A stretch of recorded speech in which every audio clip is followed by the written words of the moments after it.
પૂર્ણ થાય ત્યારે સીસીટીવી કેમેરા જે છે એના વ્યુઇંગની પણ ચકાસણી થતી હોય છે. તો આ વખતે ધોરણ 10 અને ધોરણ 12ના સીસીટીવી વ્યુઇંગમાં કુલ 36 જેટલા ગેરરીતિના કેસ નોંધાયા છે.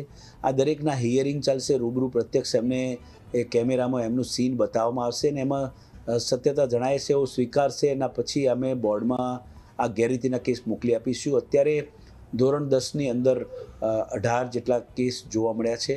ધોરણ 12 સામાન્ય પ્રવાહમાં 12 અને ધોરણ 12 વિજ્ઞાન પ્રવાહમાં 6 એમ કુલ મળીને 36 જેટલા કેસ અત્યારે પ્રથમ નજરે જોવા મળ્યા છે, જેમાં અમે ટૂંક જ સમયમાં હિયરિંગ એમનું કરી અને એમના નિવેદનો લઈ બોર્ડમાં મોકલી આપીશું. પૂર્ણ થાય ત્યારે સીસીટીવી કેમેરા જે છે એના વ્યુઇંગની પણ ચકાસણી થતી હોય છે. તો આ વખતે ધોરણ 10 અને ધોરણ 12ના સીસીટીવી વ્યુઇંગમાં કુલ 36 જેટલા ગેરરીતિના કેસ નોંધાયા છે.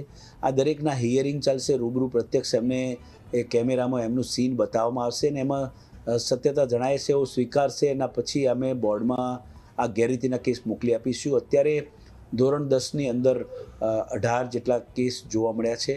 ધોરણ 12 સામાન્ય પ્રવાહમાં 12 અને ધોરણ 12 વિજ્ઞાન પ્રવાહમાં 6 એમ કુલ મળીને 36 જેટલા કેસ અત્યારે પ્રથમ નજરે જોવા મળ્યા છે, જેમાં અમે ટૂંક જ સમયમાં હિયરિંગ એમનું કરી અને એમના નિવેદનો લઈ બોર્ડમાં મોકલી આપીશું.